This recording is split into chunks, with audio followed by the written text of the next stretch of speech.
എല്ലാവർക്കും നമസ്കാരം. ഇന്ന് നാരായണീയം 43-ാം ദശകത്തിലെ അവസാനത്തെ, അതായത് 10-ാമത്തെ ശ്ലോകത്തെക്കുറിച്ച് ചിന്തിക്കാം. ഹരേ നാരായണ.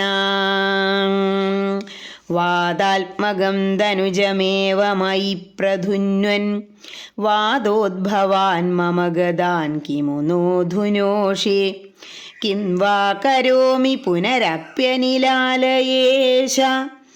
നിശേഷരോഗശമനം മുഹുരർത്ഥയേ ത്വാം. ഓം ശ്രീകൃഷ്ണാർപ്പണം. ശ്രീകൃഷ്ണായ നമോ നമഃ. ഇനി ഈ ശ്ലോകത്തിലെ ഓരോ വാക്കുകളുടെയും അർത്ഥത്തെക്കുറിച്ച് ചിന്തിക്കാം.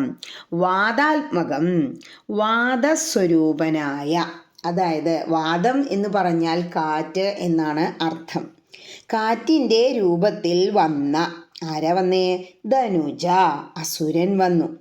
ഏവം, ഇപ്രകാരം.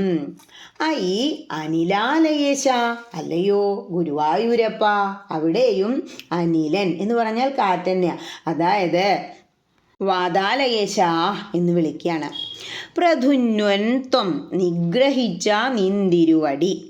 വാദോദ്ഭവാൻ മമഗതാൻ, വാദത്തിൽ നിന്നുണ്ടായ എൻ്റെ രോഗങ്ങളെ. അതായത് വാദകോപത്തിൽ നിന്നാണ് നമുക്ക് അസുഖങ്ങൾ ഉണ്ടാവുക. ഇവിടെ വാദം പിടിച്ചത് വാദം കോപിച്ചത് കൊണ്ടാണ്. അതായത് നമ്മുടെ ശരീരത്തിൽ 3 കാര്യങ്ങൾ ബാലൻസ് ആയിട്ട് നിൽക്കണം. വാദം, പിത്തം, കഫം. ഇത് 3ഉം ബാലൻസ് അല്ല എന്നുണ്ടെങ്കിൽ ഏതാണോ കൂടുതൽ അല്ലെങ്കിൽ കുറവ്, അതിനോടനുബന്ധിച്ചുള്ള അസുഖം വരും എന്നാണ് ആയുർവേദം പറയുന്നത്. ഇവിടെ ഭട്ടേരിപ്പാടിന് വാദകോപമായിരുന്നു, അതുകൊണ്ടാണ് വാദം ഉണ്ടായത് എന്ന് പറയുക. കിമു നോ ധുനോഷി, എന്താണ് മാറ്റാത്തത്? എത്ര കാലമായി ഞാൻ ഇങ്ങനെ ഇവിടെ ഇരുന്ന് ഭജിക്കണു. എത്ര ദശകം എഴുതി? 43-ാമത്തെ ദശകവും എഴുതി സമർപ്പിക്കാൻ പോവുകയാണ്. എന്നിട്ടും എന്താണ് ഭഗവാനെ എൻ്റെ ഈ വാദകോപം മാറ്റിത്തരാത്തത് എന്ന് ചോദിക്കുക. കിം വാ കരോമി, ഇനിയിപ്പോൾ ഞാൻ എന്താണ് ചെയ്യേണ്ടത്? പുനരപി, ഇനിയും. നിശേഷ രോഗശമനം, എല്ലാ രോഗങ്ങളും ശമിക്കുവാൻ. മുഹു അർത്ഥയേ, വീണ്ടും ഞാൻ അഭ്യർത്ഥിക്കുന്നു.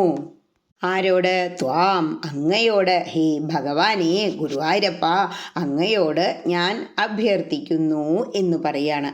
അതായത് ഇവിടെ കാറ്റിൻ്റെ രൂപത്തിൽ വന്ന തൃണാവർത്തനെ ഭഗവാൻ മോക്ഷം കൊടുത്ത് രക്ഷപ്പെടുത്തി. അതുപോലെ ഭഗവാനെ, എൻ്റെ ഈ വാദരോഗവും ഒന്ന് മാറ്റി തന്നുകൂടേ എന്ന് ആവലാതി പറയാണ് ഭട്ടേരിപ്പാട്.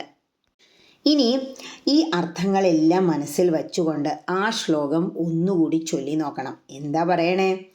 വാദത്തിൻ്റെ രൂപത്തിൽ വന്ന അസുരനെ നിഗ്രഹിച്ച അങ്ങേക്ക് വാദത്തിൽ നിന്നുളവായ എൻ്റെ രോഗങ്ങളെ നശിപ്പിക്കുക എന്നത് ക്ഷിപ്രസാധ്യമാണ്. എന്നിട്ടും അങ്ങ് അത് ചെയ്യുന്നില്ലല്ലോ ഗുരുവായൂരപ്പ.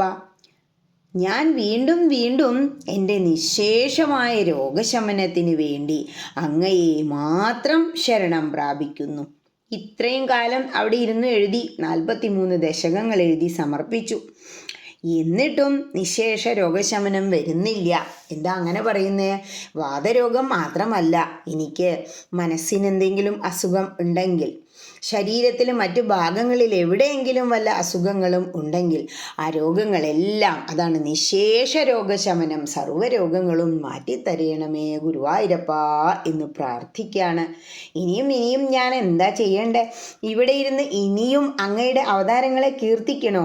എങ്കിൽ ഞാൻ അതുതന്നെ ചെയ്ത് അങ്ങയെ തന്നെ സർവാത്മന ശരണം പ്രാപിക്കുന്നു കൃഷ്ണ എന്ന് പറഞ്ഞിട്ടാണ് ഈ 43-ാമത്തെ ദശകം ഭട്ടേരിപ്പാട് ഗുരുവായൂരപ്പൻ്റെ മുന്നിൽ സമർപ്പിക്കുന്നത്. ഹരേ കൃഷ്ണ.